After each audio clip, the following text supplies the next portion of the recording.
Glória ao Senhor. Quero compartilhar uma palavra com você. Eu gostaria que você abrisse seu coração e permitisse que o Espírito de Deus ministrasse na sua vida.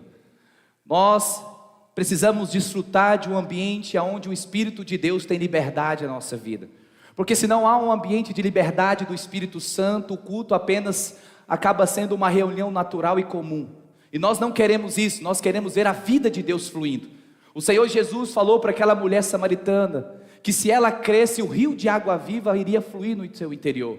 Então você não está aqui apenas numa reunião de domingo à noite para ouvir uma bela palavra ou para ouvir belas canções. Você está aqui para ser ministrado pelo Espírito de Deus. E o Espírito de Deus, ele age na nossa vida de três maneiras. Pode abaixar um pouquinho, pastor Jobs? De três maneiras o Espírito Santo age. Primeira maneira, o Espírito Santo ele age quando há um ambiente de honra. Diga assim: o Espírito Santo age quando há um ambiente de honra. A Bíblia fala que é onde o Espírito do Senhor, o Senhor é aquele que governa, é aquele que tem primazia, aquele que está acima de todas as coisas. E quando nós honramos o Espírito Santo, dando atenção e permitindo Ele agir na nossa vida, valorizando o Espírito não como uma força, não como uma energia. Sabe, esses dias para trás uma irmã chegou e falou assim: pastor, eu fui tão cheio do Espírito Santo que o Espírito Santo baixou em mim. Eu falei: eita Jesus, aleluia. Sabe, o Espírito Santo não é uma entidade, o Espírito Santo é Deus, e Ele está no meio de nós, Ele habita no meio de nós. A Bíblia diz que o Senhor é aquele que anda no meio dos candeeiros de ouro. O candeeiro na Bíblia aponta para a igreja, o ouro é a glória de Deus, e você é a igreja, você está coberto da glória de Deus. E quando nós valorizamos o Espírito Santo como um Deus, não como uma energia, porque a Bíblia fala que Ele é uma pessoa, não um ser humano, Ele é uma pessoa porque contém sentimentos. Quando você valoriza o Espírito Santo, dizendo para que Ele seja Deus na sua vida e opere na sua vida, Ele tem liberdade para mover. O Espírito Santo não é uma pomba onde você coloca ele numa gaiola e domingo você tira ele para que ele possa mover na sua vida. Muito pelo contrário, o Espírito Santo ele precisa fluir no nosso interior. Então nós vemos o mover do Espírito quando nós honramos, mas há também um momento que nós precisamos entender que o Espírito ele flui quando há um ambiente de fé. Diga assim: um ambiente de honra e um ambiente de fé, porque a Bíblia fala que sem fé é impossível agradar a Deus. Quando há um ambiente de fé, há um liberar do Espírito. O Senhor Jesus disse para aquela mulher: se você crê, o dom, se você crê, quem te pede água, não era você, era eu que estava te dando água, era eu. E eu quero dizer para você, o Espírito Santo tem água viva para você. Então ele flui quando há um ambiente de fé, e fé não está relacionada com um sentimento, mas um posicionamento de crer, não na minha verdade, mas na verdade do Senhor, que haja um ambiente de fé. Sabe aquela mulher de fluxo de sangue, a Bíblia fala que ela tocou nas orlas do Senhor Jesus. Havia muitas pessoas que estavam ali, há muitas pessoas que estavam ali, mas somente ela tocou e atraiu a atenção de Deus. Deus não é atraído por auto-performance, Deus é atraído por fé. No momento de louvor, muitas mãos são erguidas, mas somente algumas podem tocar nele. E quais são as mãos que tocam no Senhor? É aquela mão que é movida pela fé. Sabe, aquela mão que é movida por aquilo que é a palavra de Deus, é aquela mão que diz: Senhor, eu vou sair dessa reunião tocado pelo Senhor, a minha vida não vai ser mais a mesma, não por conta do pastor que vai estar ministrando aqui, mas porque o mover de Deus, o Evangelho vai ser liberado. Mas também o Espírito Santo, ele move através quando há um ambiente de fome, Fala para o irmão que está do seu lado, fala assim: você tem fome por Deus? Sabe, na palavra de Deus vai ter duas experiências interessantes. A experiência de Jacó e a experiência de Moisés. A experiência de Jacó é Jacó segurando Deus, segurando ali o Senhor e lutando com ele, dizendo: eu não te largo, se não me abençoares. Não que seja errado, precisamos clamar pela bênção de Deus. Mas há uma outra experiência, que é a experiência de Moisés. Lá em Êxodo 30, você vai perceber que Moisés, ele fala o seguinte para o Senhor. Ele fala assim: Senhor, já vi muitas coisas, em outras palavras, só contextualizando para você. Já vi o Egito ser castigado pelas pragas, já vi manar do céu, já vi o mar se abriu, mas eu quero ver algo, eu quero ver a tua face, eu quero ver o teu rosto, eu quero ver o Senhor. Sabe, muitas vezes nós não desfrutamos do que Deus tem para a nossa vida, porque nos acostumamos com aquilo que nós já temos. E você acha que a sua vida cristã está baseada só naquilo que você recebeu domingo passado. A Bíblia fala que é uma eternidade para conhecer Deus. Se domingo passado você recebeu uma medida de glória, Deus tem muito maior para você. Só que Deus vai agir conforme a sua expectativa que você coloca nele. Um desejo por Ele. Se você veio para cá com um desejo de ver a face dEle, de ver a glória dEle mover na sua vida, de ver o agir dEle, a sua vida não será mais a mesma. Amém? Então volta para cá para a palavra. Dito isso, eu quero compartilhar uma palavra para você. Eu quero te mostrar aqui alguns princípios importantes. O Alexandre começou falando aqui, né? Eu acho que ele olhou meu texto ali, né? Deve ter olhado. Mas ele falou a respeito das circunstâncias que nós passamos no nosso dia a dia, das adversidades que nós enfrentamos. O próprio Senhor Jesus, em João 16, disse que no mundo nós teríamos aflições. Então o Senhor não nos disse que nós não teríamos problema. Quando você vai para o encontro, você tem uma experiência com Deus, você não entra numa bolha onde agora você está imune de todas as adversidades, todos os problemas. Não, os problemas estão lá quando você volta, retorna no domingo. As circunstâncias estão ali. Sabe, o Senhor Jesus, Ele não disse que nós não passaríamos por adversidades. Ele não disse que nós teríamos ausência de problema, mas Ele disse que nós teremos certeza de vitória. Ele disse, no mundo teríamos aflições, mas tem bom ânimo, Ele venceu. Então a nossa vitória é a vitória dEle. Quando nós entendemos aquilo que o Senhor fez na cruz, quando nós entendemos a obra do Calvário, isso ativa o poder da cruz na nossa vida. O poder da cruz, ele é ativado na nossa vida quando nós centralizamos a nossa atenção para Cristo. Até porque o Evangelho não está relacionado a mim. O Evangelho não é sobre mim, o Evangelho é sobre o Senhor. Então, nós passamos por adversidades, nós passamos por circunstâncias. Em Efésios capítulo 6, verso 12, diz assim, porque a nossa luta não é contra carne nem sangue, e sim contra principados, potestade, contra os dominadores deste mundo tenebroso, e contra as forças espirituais do mal nas regiões celestiais. O apóstolo Paulo está dizendo que a nossa luta não é contra carne nem sangue. Então ele está dizendo aqui a respeito da origem da nossa guerra. Ele está dizendo que a nossa luta ela não é natural. A nossa luta ela é espiritual. O apóstolo Paulo diz que o homem natural ele não compreende as coisas do espírito porque eles são loucura. Muitas vezes não desfrutamos do que Deus tem para a nossa vida porque queremos enxergar a vida através de uma perspectiva natural. E quando eu falo através de uma perspectiva espiritual, eu não estou falando de algo místico e muito menos religioso. Eu estou falando de olhar para a vida através da ótica da graça. O apóstolo Paulo fala em Efésios capítulo 1, verso 16, ele diz, iluminados são os olhos do vosso coração. Enxergar a vida através da ótica de Deus é enxergar ela através do prumo da palavra do Senhor. É olhar para a circunstância, aquilo que o pastor Sérgio pregou domingo passado. É pensar como Deus pensa e é se mover de acordo com aquilo que o Senhor diz ao seu respeito. Então o apóstolo Paulo está dizendo, nossa luta não é contra carne nem sangue. E esse final de semana passado nós tivemos no Legendários, tivemos ali 4 dias. E quando me foi feito o convite para participar desse Legendários, sempre dizia o seguinte, a montanha é espiritual, a montanha é espiritual, a montanha é espiritual. E eu falei, alguma coisa deve acontecer nessa montanha, porque não é possível aí. A montanha é espiritual. Sabe, e quando eu participei desse tempo precioso de Deus na minha vida, eu pude perceber que realmente, mas não é um misticismo na montanha em si, não é que é a montanha em si que é algo que opera, mas o processo, aquilo que Deus faz no decorrer da sua caminhada. E enquanto eu estava ali naquele processo, caminhando ali com o Senhor, Deus ministrou tantas coisas, onde nasceu essa palavra no meu coração. Sabe, Deus ministrou tantas coisas, por quê? Porque não é só a montanha que é espiritual, a vida é espiritual. Como assim, pastor? Porque as circunstâncias que nós passamos na nossa vida, elas não são naturais.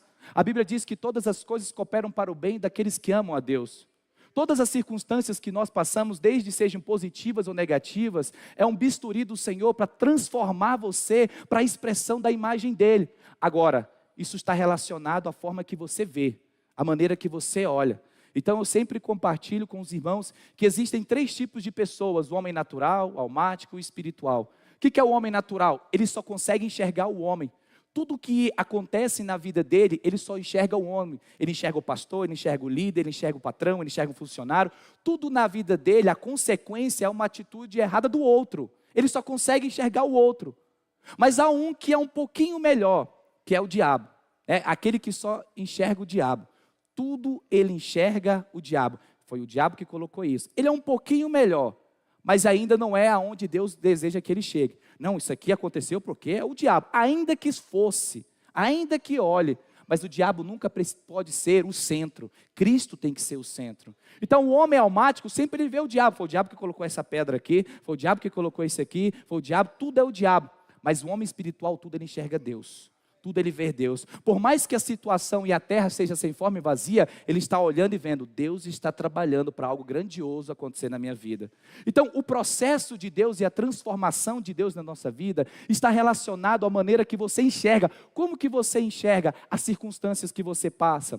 Como que você enxerga as adversidades? Você enxerga apenas com uma perspectiva natural ou você enxerga através de um posicionamento espiritual? Enxergar através do posicionamento espiritual, como eu disse, é enxergar como Deus vê.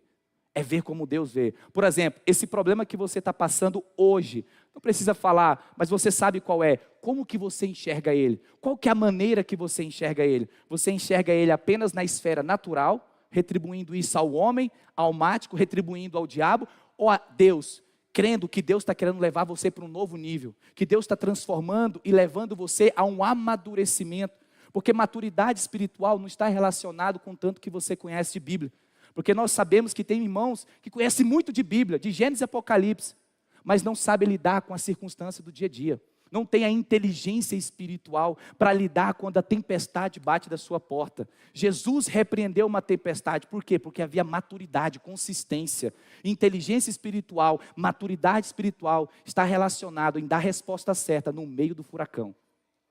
Entende? Mas nós só damos a resposta certa quando nós entendemos, quando nós compreendemos de que nós somos espirituais. E nós não, como eu disse, não somos espirituais porque somos religiosos ou místicos. Somos espirituais porque carregamos a vida de Deus. Fala assim, eu carrego a vida de Deus. Fala assim, eu fui feita a imagem e semelhança. Então nós entendemos que as armas da nossa milícia não são carnais. Diga assim, o meu inimigo não é meu irmão, não é minha esposa, não é meu esposo, não é meu filho, não é minha filha, não é meu patrão. Meu inimigo é Satanás. Mas Cristo Jesus já venceu ele. Amém? Então hoje eu quero que você aprenda alguns princípios importantes para que você possa usar no seu dia a dia quando as adversidades forem diante de você. Eu coloquei o tema dessa mensagem, a guerra espiritual, a maneira de Deus.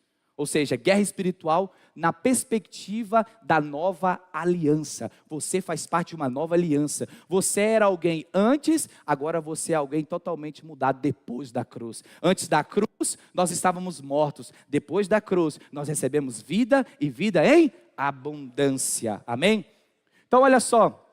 Em 2 Coríntios 10, do verso 4, a Bíblia diz assim, porque as armas da nossa milícia não são carnais, e sim poderosas em Deus para destruir sofismas e fortalezas. Se eu entendo que o meu inimigo é espiritual, eu preciso entender também que as armas que eu utilizo contra ele devem ser também espirituais. Esse é o problema, que às vezes nós estamos usando a arma errada, entende? Contra o inimigo. Então, às vezes, o seu posicionamento para tentar resolver o problema e você não está vendo o agir do Senhor, é porque você está usando a arma errada. Deus quer municiar você hoje. Fala assim, o Senhor vai me municiar com as armas certas, para que eu possa me posicionar. Mas para que essas armas, pastor? Ele diz, para destruir sofismas, fortalezas, para que você possa pensar como Deus pensa, para que você possa agir como Deus age. Amém? Mas antes de eu mostrar para você alguns pontos, de quais são essas armas que nós usamos no nosso dia a dia, para nós vencermos as circunstâncias, as adversidades, eu preciso te mostrar a forma que o inimigo ataca, a forma que o diabo ataca. Sabe, a palavra Satanás no original é Hassatan, acusador, ele é aquele que te acusa. A Bíblia diz que ele nos acusa de dia e de noite, 24 horas, ainda faz uma hora extra. Ele é aquele que nos acusa. Por que o diabo não gosta de você? Porque ele queria ter aquilo que você tem hoje. A Bíblia diz que nós somos feitos à imagem e ele queria ser a imagem e semelhança. Mas o Senhor fez você a imagem e semelhança. Por isso que ele tenta invertir na sua vida. Por isso que ele tenta destruir você. Por quê? Porque ele quer distorcer a imagem. Pastor, por que o diabo quer distorcer a imagem? A Bíblia diz, façamos o homem a imagem conforme a nossa semelhança. Tenha ele domínio sobre os peixes do mar. Porque quanto mais a imagem de Cristo é gerada em nós, mais domínio. Nós dominamos. Diante da igreja, nós servimos, mas diante da circunstância, diante do diabo, diante das adversidades, nós dominamos. Dominamos pela nossa força? Não, pela imagem de Cristo, que é gerada pelo Espírito Santo em nós. Todos os dias você está sendo transformado. A Bíblia fala que nós somos transformados de glória em glória. Hoje, glória está sendo liberada sobre a sua vida, imagem está sendo gerada em você. Amanhã, mais imagem, e depois, mais imagem. E quanto mais imagem, mais domínio. Amém? Glória a Deus. Então vou dar uma de pastor Diego. Então dá um glória a Deus. Aleluia. Então veja, lá na sua casa, qual que é a imagem que está manifestando? A imagem do problema? A imagem da doença? A imagem da adversidade? Ou a imagem de Cristo que você carrega? Qual que é a imagem, irmãos? A imagem de Jesus. Pastor, como é que eu libero essa imagem? Falando, crendo. O Espírito Santo está trabalhando para gerar a imagem do Senhor. Para gerar a imagem do Senhor na sua vida. Amém? Então por isso que as armas são espirituais. Por quê? Porque elas quebram as barreiras e as mentiras que o diabo coloca na sua mente. Na sua mente. E como que ele faz isso? São várias, eu coloquei somente algumas aqui. Primeiro, em 1 Tessalonicenses capítulo 2, do verso 18, diz assim: por isso, se quisermos ir até vós, pelo menos eu, Paulo, não somente uma vez, mas duas. Contudo, Satanás nos barrou no caminho. Então Paulo aqui foi resistido pelo diabo quando ele estava indo em uma viagem missionária para pregar o evangelho. Então você percebe que no decorrer da nossa caminhada existem resistências. E como que essas resistências elas podem ser geradas? Né? O próprio Tiago, no capítulo 4, verso 7, diz: sujeitai-vos, portanto, a Deus, mas resisti o diabo, que ele fugirá de vós. Mas, olha só, duas resistências eu coloquei aqui, que o inimigo tenta para nos impedir de desfrutar. Por quê? Porque abençoado você já é. Diga assim: eu já sou abençoado com toda sorte de bênção. Por quê? Olha só, projeta lá, Efésios 1, verso 3. Você vai entender, ó: bendito Deus e Pai de nosso Senhor Jesus Cristo, que nos tem abençoado com toda sorte de bênçãos nas regiões. Aonde é que você é abençoado? Então fica aqui, você é abençoado nas regiões? É pelo que você faz? Não, é por meio de Cristo. Agora vai Efésios capítulo 6, verso 10, diz assim, ó, pode ser o 12. Porque a nossa luta não é contra carne nem sangue, sim contra principado, contra potestade, contra dominadores deste mundo tenebroso e contra as forças espirituais do mal nas regiões. Aonde que eu sou abençoado? E aonde que o diabo ataca? Nas regiões celestiais. No lugar da bênção onde ele ataca. Mas você percebe que para toda adversidade há uma provisão de Deus. Por isso que quando você começa a orar, você começa a buscar a Deus em relação a alguma coisa, parece que algo se levanta. Já aconteceu isso com você? Você começa a se posicionar pela sua casa, você começa a se posicionar pela sua família, pelo seu casamento, pela sua vida financeira, e você está orando, você está buscando a Deus, e parece que algo se levanta para tentar calar a sua boca. Por quê? Porque ele tenta resistir você. Mas veja, a Bíblia diz que você já é. E a resistência do diabo é para que você não desfrute daquilo que você já tem. Você já é abençoado. Você não é um cristão que está num processo para se transformar, para ser um abençoado. A partir do momento, cadê os irmãos que foram para o encontro? Levanta a mão. Você já é abençoado. Você não está num processo para se tornar. Uma vez que você aceitou Jesus, você já é. Mas o diabo coloca empecilho para não desfrutarmos daquilo que Deus já nos deu. Deus já te deu um casamento abençoado por meio de Jesus Cristo. Deus já te deu uma vida financeira abençoada, um ministério abençoado, uma família abençoada. Porque está aqui. Mas aonde ele age? Nas regiões celestiais. E um dos empecilhos que ele coloca, entende, aqui na nossa frente, é levando a se acostumar com os resultados medíocres que nós já recebemos. Sabe, às vezes o diabo, ele leva você a se acostumar com o estilo de vida que você já tem. E sabe, você nunca vai experimentar o extraordinário sem primeiro você lançar fora o tá bom. Tem muita gente que fala assim: não, tá bom do jeito que tá, deixa aí. Deixa dessa maneira, o casamento tá bom, não mexe nisso não, tá bom. Aí sabe o que acontece? Você não recebe isso aqui, ó, João 1,16. João 1,16. Porque todos nós temos recebido a sua plenitude, graça sobre graça, favor sobre favor, graça, abundância, bênção sobre bênção. O que é esse texto aqui? É como o sentido figurado desse texto aqui, quem já foi na praia? Então eu profetizo na sua vida, você vai na praia, quem não foi, aleluia. Então o que é o seguinte, é como uma onda. vem uma onda e depois vem outra onda. Uma onda, outra onda. É esse o sentido figurado. Graça sobre graça. Onda de vida sobre onda de vida. Bênção de Deus sobre bênção de Deus. É isso que a Bíblia está dizendo. É isso que ele está querendo dizer. Amém? É isso que ele está querendo dizer. Mas sabe por que nós não desfrutamos? Porque nos acostumamos. Ah, tá bom do jeito que está. Tá bom da forma que está. Hoje eu estou convidando você a sair do barco e andar sobre as águas, porque Deus tem coisas grandes para você. Sabe? Talvez você já se acostumou com o resultado lá no seu trabalho, lá na sua empresa. Tá bom desse jeito que tá ótimo. Ei, Deus tem coisas maiores para você. Jeremias 29:11 diz que, pois eu bem sei os pensamentos que tenho a vosso respeito, diz o Senhor, pensamentos de paz e não de mal, para vos dar o fim que desejais. Entende? Romanos 12:2 diz, e não vos conformeis com este século, mas renova. Ou seja, a atitude é sua. Quem opera é quem? Quem faz o milagre é quem? Para Pedro andar sobre as águas, Deus falou, vem, mas quem teve que sair do barco? O Senhor diz, eu derramei graça, mas tem quem sair do barco? É você. Então o diabo leva você a se acostumar. Tá bom o casamento que tá, Deus tem coisas grandiosas. Pastor, meu casamento está muito bom, Deus pode melhorar ainda mais. Ele transforma água em vinho, Ele é bondoso, Ele é poderoso. Lá em Efésios 3:20 diz que Ele é poderoso para fazer infinitamente mais, segundo aquilo que pedimos ou pensamos, através do poder que opera em nós. Deus é poderoso para fazer. Deus nunca faz na medida que você pede. Por quê? Porque Ele não se relaciona com você com base na sua obra. Deus não te dá aquilo que você pede, Deus te dá além, porque Ele é grande. Tudo que Deus faz é grande. Multiplicação de pães e peixes, era tanto que sobrou do lado. É o que vai acontecer. Vai ser tanta alegria na sua vida, tanta bênção, que você vai ser canal de Deus para abençoar outras pessoas. Então é assim que Ele faz. Entende? Levando a se acostumar. Deus tem graça para você. Hoje mesmo, ao terminar esse culto, diga, chega. Deus tem muito mais. O diabo não vai mais me atrasar. Deus tem coisas para minha família. Eu não vou viver os piores dias. Talvez você está passando por isso. Minha vida está um inferno, minha vida está difícil. Deus tem coisas grandes para você. Sabe, talvez você está dizendo assim, nossa, o mundo aí fora, o mercado aí fora está dizendo que é tempo de crise. Pode ser, sim.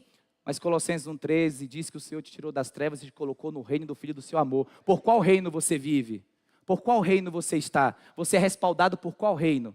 Você é respaldado pelo reino de Deus. É isso que é ser espiritual. Ser espiritual não é cuspir fogo para um lado, né? Porque não se trata de cair no espírito, é de andar no espírito. Sabe, tem muita gente que corre para um lado, nada contra, você é livre. A Bíblia fala em João 3 que o vento sopra como ele quer, você é livre, flui em Deus mesmo. Mas ser espiritual é andar na perspectiva e na ótica do céu para a terra, é como Deus te vê. Eu não aceito essa realidade. Por quê? Porque não é essa a realidade que Deus tem para mim. Entende? Colocando, como eu disse para você, levando você, esse é o primeiro. Qual que é? Se acostumar com os resultados medíocres. Não se acostume. Deus tem coisas grandiosas. O outro ponto é colocando em empecilhos. Colocando em empecilhos. A Bíblia diz, sujeitai-vos, portanto, a Deus, mas resistiu o diabo. Todas as vezes que você se posiciona para cumprir o propósito de Deus, o inimigo vai tentar o quê? Comprar você. Entende? E como que ele faz isso? Tirando seu foco. Por exemplo, Mateus 4, quando o Senhor Jesus ali é levado pelo Espírito Santo para o deserto. Quem levou Jesus para o deserto? Foi o Espírito Santo. Veja bem, em Ezequiel, a Bíblia fala que o profeta foi levado por Deus em espírito para um vale de ossos secos. Por quê? Porque tem lugares que diante dos nossos olhos parecem ser mal, mas é o melhor lugar que você precisa estar. Talvez você está falando assim, esse lugar não é para mim, mas é nesse lugar que Deus vai transformar, que Deus vai mover na sua vida. Talvez não seja bom diante dos teus olhos, mas é o local de habitação do seu milagre. Deus levou o profeta para onde? Para um vale de ossos secos. O que é um vale de ossos secos? É um cemitério aberto. É um cemitério, às vezes você está querendo desistir. Eu vou desistir do meu casamento, não é isso aqui é para mim, eu vou desistir disso, eu vou desistir daquilo. Não desista. Talvez pode ser um vale de ossos secos agora, mas Deus vai transformar num poderoso exército. Talvez pode ser um vale de osso seco agora, mas Deus vai transformar você, e você não só apenas vai ser restaurado, você vai ser canal de Deus para abençoar a outros. Amém? Glória a Deus. Quem está recebendo, diga amém. Glória a Deus. Entende? Colocando empecilhos. Então, veja, o diabo chega para Jesus e fala assim, transforma a pedra em pão. O que o Senhor queria? O que o diabo queria? Ele não queria só parar, queria comprar Jesus. E se Jesus tivesse cedido à tentação, eu e você não estaríamos aqui.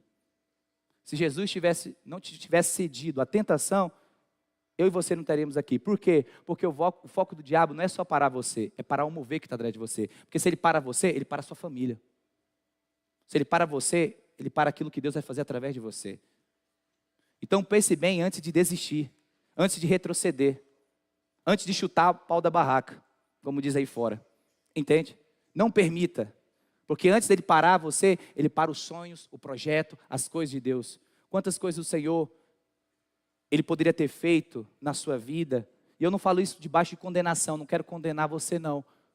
Mas que às vezes você, por parar e retroceder, e aonde você deveria estar? Mas sabe, o nosso Deus é um Deus de restituição. Ele vai restituir o ano que foi perdido pelo gafanhoto. Deus é bom. Amém?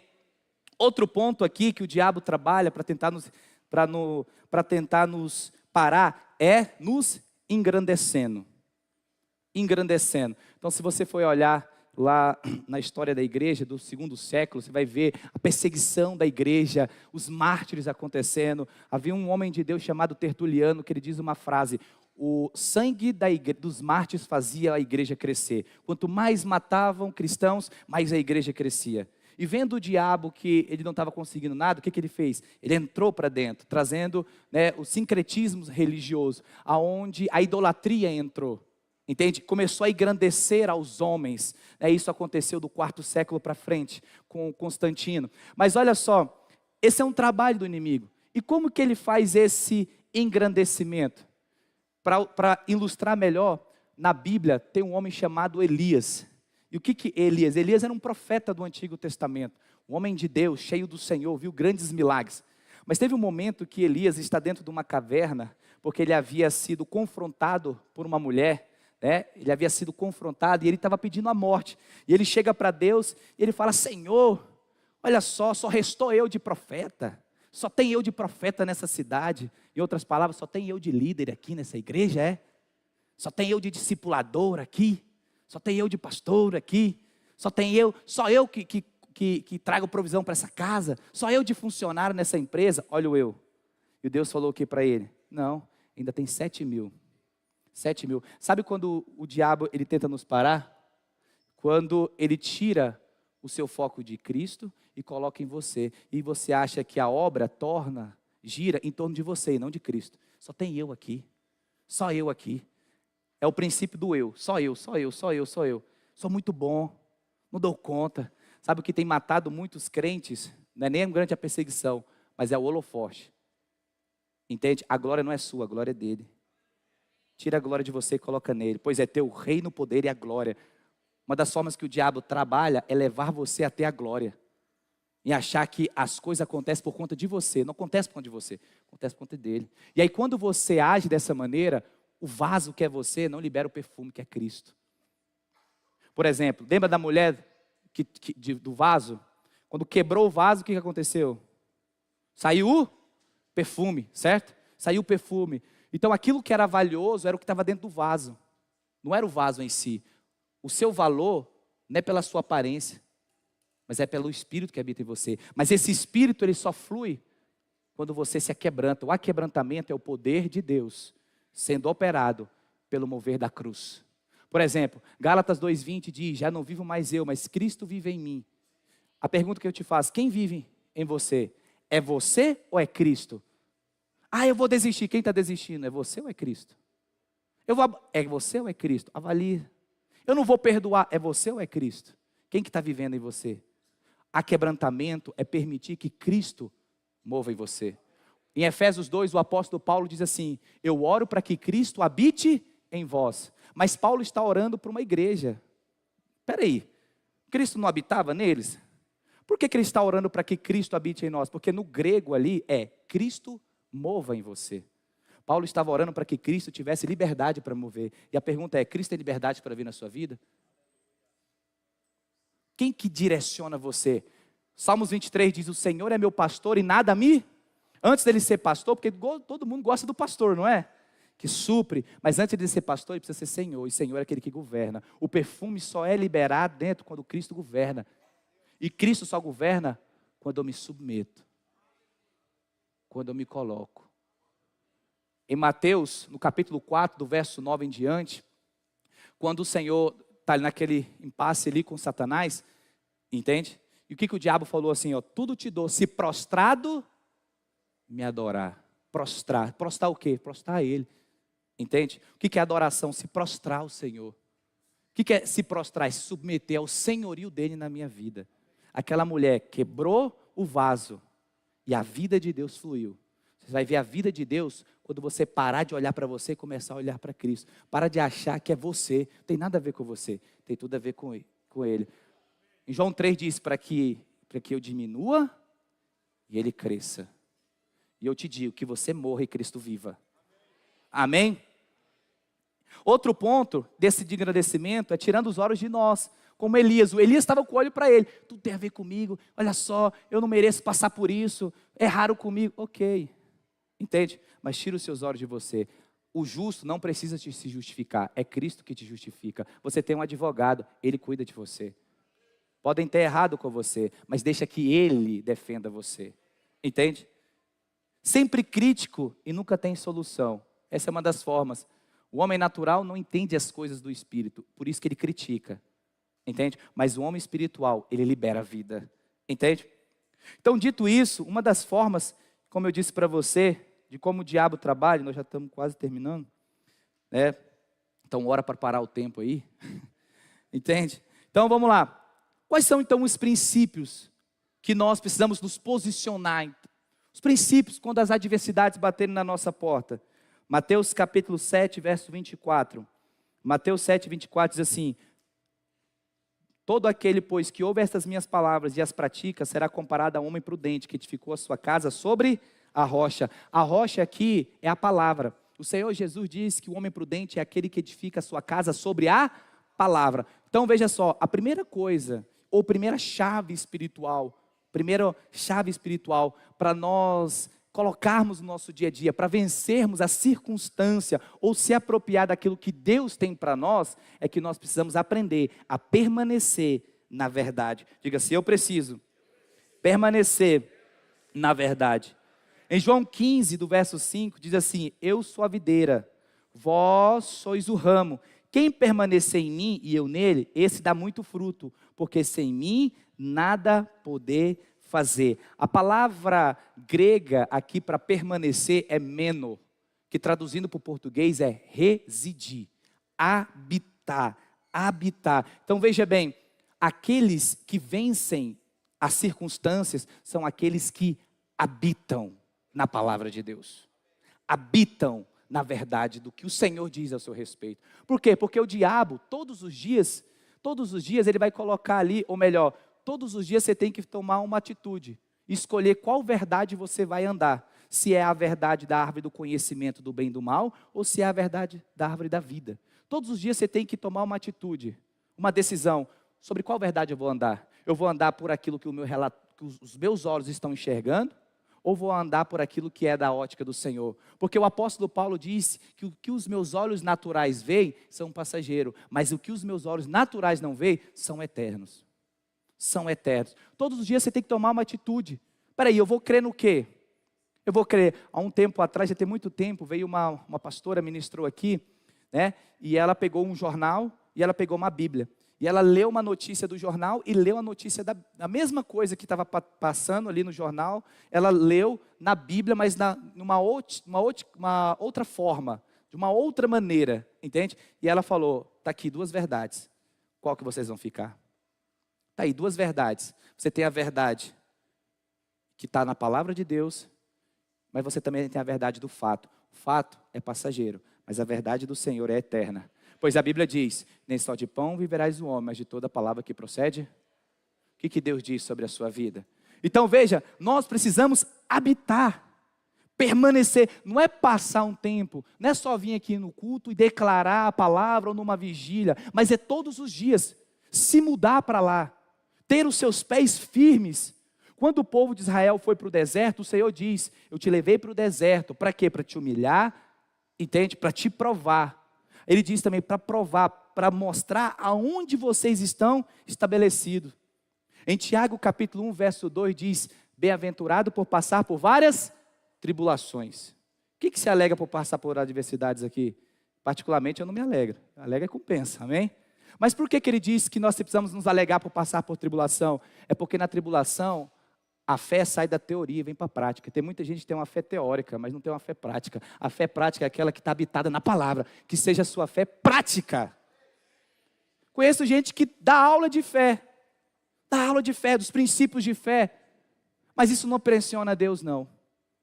O que chamou a atenção de Deus, da mulher do fluxo de sangue, não foi uma aula que ela deu. Foi a atitude que ela teve. De não olhar para ela e falar, eu vou tocar nela, eu vou ser curado. Essa situação não vai acontecer. Isso aí não vai acontecer. Entende? É habitar. O Salmos 91, verso 1 diz assim, o que habita no esconderijo do Altíssimo. Salmos 91, o que habita no esconderijo do Altíssimo e descansa à sombra do...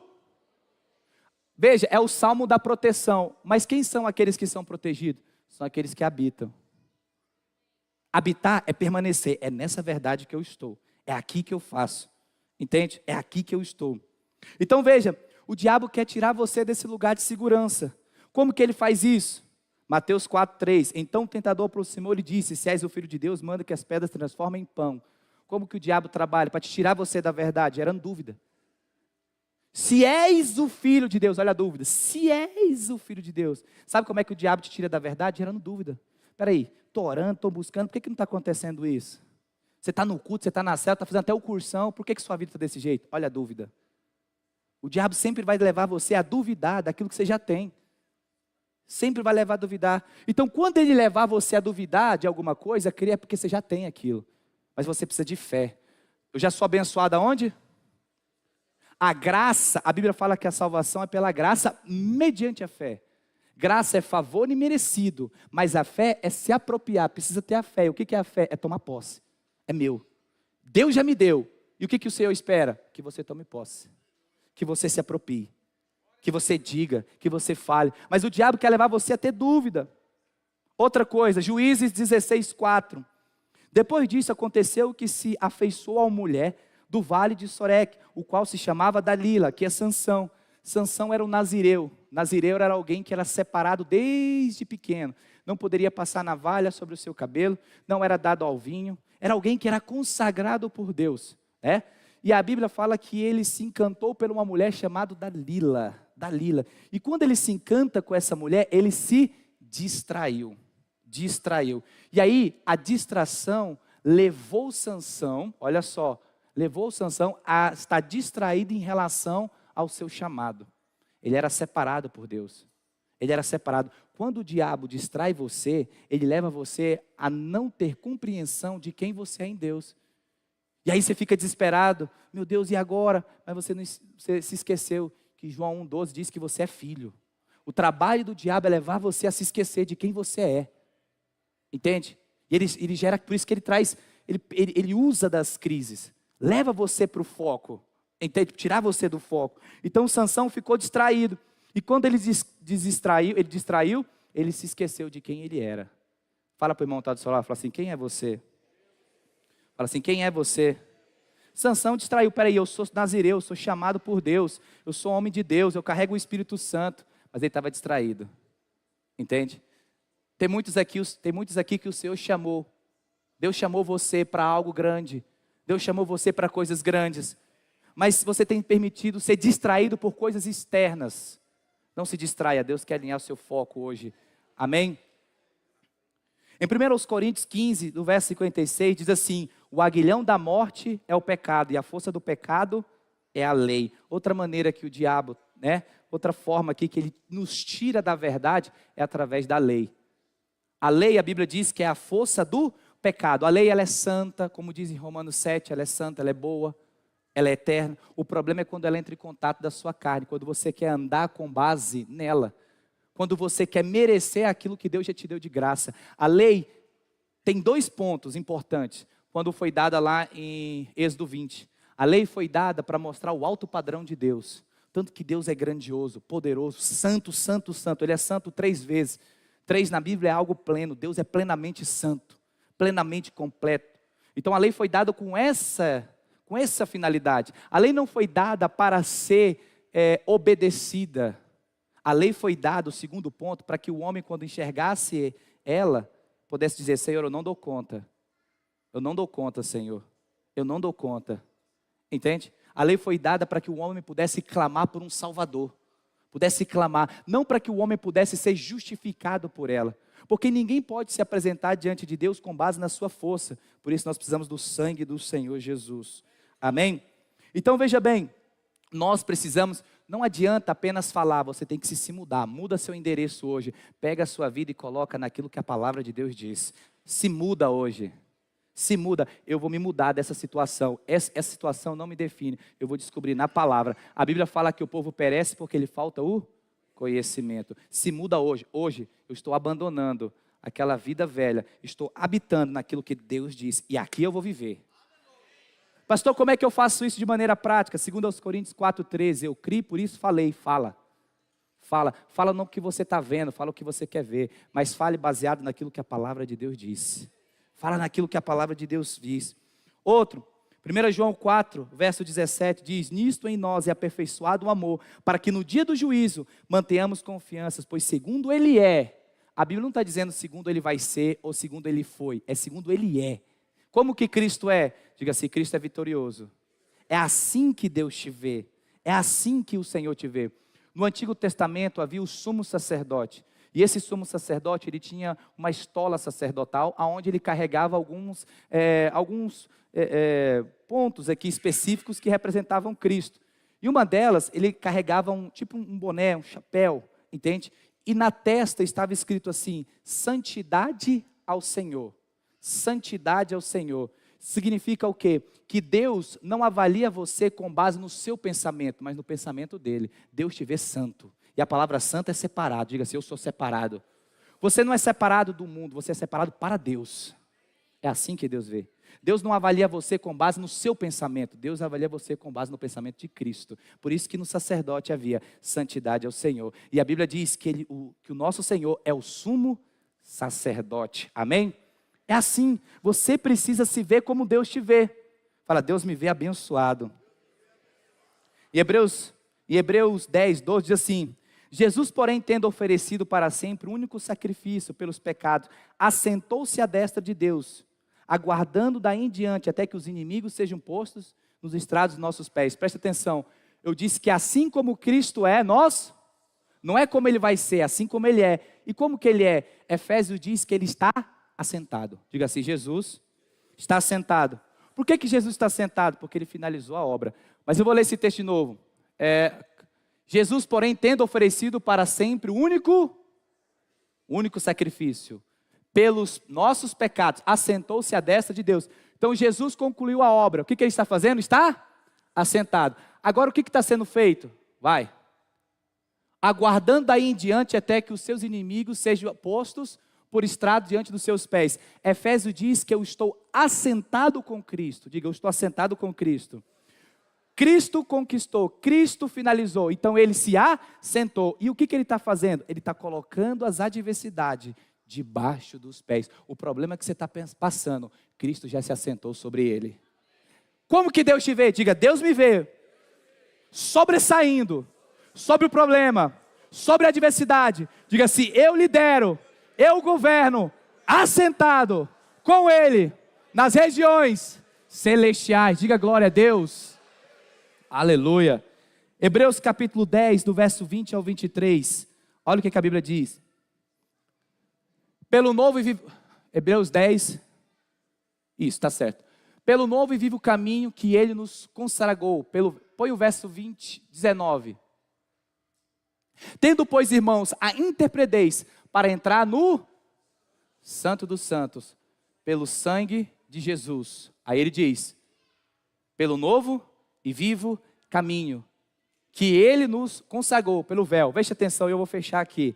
No Antigo Testamento havia o tabernáculo. O tabernáculo era feito de 3 partes: átrio, santo e santo dos santos. Átrio, santo, santo dos santos. Entende? No átrio havia ali algumas coisas. Aponta para a cruz, porque é onde era feito os sacrifícios, né? Havia onde era feito o sacrifício, a bacia de bronze, mas havia também um santo dos santos. O átrio era a parte que ficava do lado de fora do tabernáculo. Por quê? Porque lá em Êxodo, não precisa projetar isso não, mas lá em Êxodo, no capítulo 17, o povo de Israel chega no deserto, né, de Sinai. E lá duas coisas é entregue, que o Senhor revela no monte. Primeiro, a lei, e segundo, o tabernáculo. Por quê? Porque Deus queria habitar no meio do povo. Então, quando você vê em Gênesis, você vai ver o Senhor se relacionando com o povo de forma individual.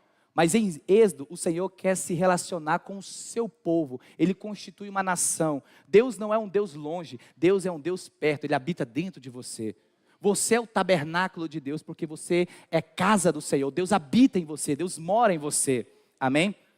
E no lugar santíssimo, ou santo dos santos, havia o quê? Havia uma arca. Essa arca, ela era feita de madeira de acácia. A acácia aponta para a natureza de Deus. Entende? É humano. Aponta para a força do homem, madeira de acácia. Mas ela era coberta de ouro. Coberta de ouro. A arca da aliança aponta para Cristo. Por quê? Porque o Senhor é 100% homem e 100% Deus. Porque na cruz, Ele colocou a mão na mão do pecador. Entende? Como homem. Mas como Deus, Ele colocou a mão na mão de Deus. E quando Ele morreu, Ele uniu você. Por isso que a Bíblia fala que ninguém vai ao Pai se não passar pelo Filho. Por meio da obra de Cristo, você tem acesso direto. Por isso que a Bíblia está dizendo, tendo pelo novo e vivo caminho, Deus abriu um novo e vivo caminho para que você possa acessar Ele. A presença de Deus não está vedada, a presença de Deus está liberada, você pode acessar. Então, quando o homem, no átrio, ele matava o animal, o cordeiro, ele ia até o Santíssimo Lugar e jogava o sangue sobre a Arca da Aliança. E na Arca da Aliança, em cima, havia uma tampa chamada propiciatório. Propiciatório, por isso que a Bíblia fala que o Senhor é o nosso propiciatório. E nessa Arca da Aliança havia 2 querubins. Os querubins representam os guardiões da santidade de Deus. Lembra que quando o homem caiu lá em Éden, lá em Gênesis 3, o que ele fez? O Senhor guardou a árvore da vida, porque se o homem comesse, ele seria um eterno pecador. A partir do momento que você nasceu de novo, Cristo é a sua árvore da vida e você tem acesso a Ele. Havia 2 querubins. Dentro da arca havia a lei, o maná e havia a vara de Arão. Então veja, os querubins estavam olhando para o propiciatório, porque quando Deus olhava, Ele via a lei. Mas quando o povo, ou o sumo sacerdote, uma vez por ano entrava no Santíssimo Lugar, ele aspergia o sangue. E quando esse sangue era aspergido no propiciatório, aquele sangue era jogado aonde? Jogado na tampa. Quando Deus olhava, Ele não olhava a lei, Ele olhava o quê? O sangue. A mesma coisa, quando você aceita Jesus, Deus não vê a sua falha, Ele vê o sangue dele sobre você. Por isso que a Bíblia fala que existe um novo e vivo caminho. Você não está debaixo de condenação, o seu relacionamento com Deus não é com base na sua força, você é justo por conta do sangue que está sobre você. Deus não está olhando derrotados, Deus está olhando vencedores. Fica de pé onde você está. Da equipe de louvor. Aleluia. Glória a Deus. Falei nem a metade. Então diga, se eu preciso habitar na verdade, que é Cristo, Deus abriu um novo e vivo caminho para você, meu irmão. Fala para o irmão do seu lado, fala assim, irmão, Deus abriu um novo e vivo caminho. Fala assim, você não está em falta, o sangue está sobre você, você é amado, você é cheio de Deus, você é cheio da glória, aleluia. Ele abriu um caminho para você. Deus não está olhando para você e falando, tem erro, tem erro, tem erro. Sabe por quê? Porque o sumo sacerdote que é Cristo entrou no nosso lugar. Lá na cruz, Ele levou os seus pecados. Ele levou, sabe, na guerra espiritual o diabo nunca é o centro, Cristo é. Habitar na verdade é olhar para a obra da cruz. Eu estou no vivo caminho, meu irmão. Nunca aceite mais ninguém diminuir você, dizendo que você não dá conta. Você não dava conta, agora o Espírito que está em você é maior. O Espírito que está em você é maior. Isaías 64, verso 4 diz assim, porque desde a antiguidade não se ouviu, nem com ouvido se percebeu, nem com olhos se viu Deus além de ti, que trabalha para que nele espera. Sabe quando nós vencemos as adversidades? Quando nós descansamos. A Bíblia fala que Deus trabalha para quem nele? Quando você descansa, Deus trabalha, mas quando você trabalha, Deus descansa. Você prefere Deus descansando ou trabalhando? Como é que Deus trabalha? Fala assim, quando eu descanso. Fala assim, quando eu descanso, Deus trabalha. Queria que você orasse ao Senhor. Sabe, nós vamos orar ao Senhor. E eu quero te mostrar só um ponto. Como que você desfruta desse descanso. Em Mateus 6:26 diz assim: observai as aves do céu, não semeiem, não colhem, nem ajuntem em celeiros, contudo o vosso Pai Celeste a sustenta. Porventura não valei muito mais do que as aves? Sabe quando é que você descansa da forma prática? É quando você entende o valor que você tem para Deus. O Senhor está dizendo aqui sobre ansiedade. O Senhor está dizendo assim, ó, você está vendo as aves? Pois é, elas não plantam, mas elas colhem. Será que você não vale mais do que isso? Quando você entende seu valor para Deus, você consegue descansar. Você não é qualquer pessoa, você é a menina dos olhos de Deus. O seu problema é dele. Deus se importa com você. Deus não está longe, Ele está com você. Mas o problema é que às vezes você quer duro demais, não quer passar para Ele. Aí você fica numa guerra, né? Numa guerra assim, ó. Pega aqui, irmão. Esse aqui é Deus, o seu problema. Aí você entrega para Deus. Deus pega, puxa. Aí você fica assim, ó, com Deus. Entrega, solta para Ele hoje. Descansa. Eu tenho valor. Deus me ama. Ele trabalha para quem nele confia. Tem uma canção que é assim? Deus trabalha para quem nele confia. Quantos confiam no Senhor? Aqueles que confiam no Senhor, eles vão voar como águia. Vão correr e não vão se cansar. Por quê? Porque não vai ser a sua força, vai ser a dele. Nós vencemos, guerreamos, quando aprendemos a descansar.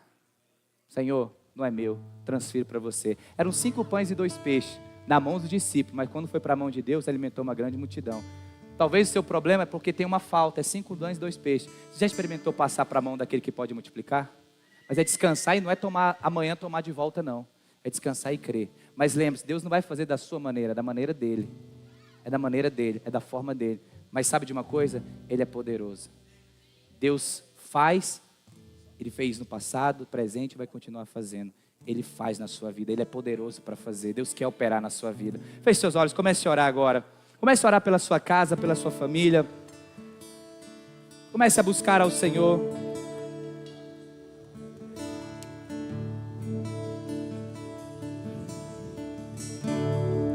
Eu não preciso ser reconhecido por ninguém.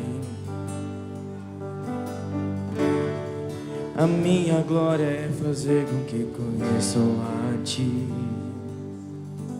Espírito de Deus, E que diminua. Ora ao Senhor agora. para que Tu cresça, Senhor, mais e mais. E como serafins, escondo o rosto para que vejam Tua face em mim. E que diminua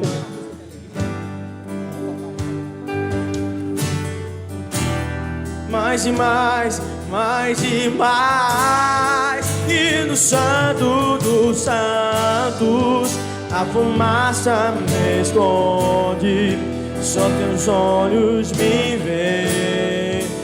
Debaixo de Tuas asas és meu. Aleluia. Só Tua graça me basta, presente. Quantos aqui precisam do milagre do Senhor na sua vida? Então nós vamos fechar esse culto aqui, colocando em prática um ponto. Juízes 1, do verso 1 ao 3, diz assim: depois da morte de Josué, os filhos de Israel consultaram o Senhor, dizendo: quem dentre nós primeiro subirá aos cananeus para a peleja contra eles? O Senhor está dizendo: quem vai para a peleja? Quem que nós vamos enviar para pelejar contra o exército inimigo? Aí a Bíblia diz, verso 2: respondeu o Senhor: Judá subirá. Quem que mandou Deus? Quem que Deus mandou? Judá. Quem que Deus mandou para a peleja? Judá. E eis que nas suas mãos entregarei a terra. Deus vai entregar as mãos na terra, nas mãos de quem? Judá. Sabe o que significa a palavra Judá no hebraico? A palavra Judá no hebraico significa louvor. Louvor, louvor. Sabe quando nós vencemos as adversidades? Quando nós louvamos. Hoje o Senhor vai entregar nas suas mãos a vitória do Senhor. Amém? Fala para o irmão que está do seu lado e fala assim: quando há louvor, a bênção de Deus é liberada sobre a sua vida. Fala assim: louve ao Senhor. Fala assim: eu declaro que enquanto eu louvo, cadeias espirituais estão sendo quebradas na minha casa, na minha família. Vamos louvar ao Senhor.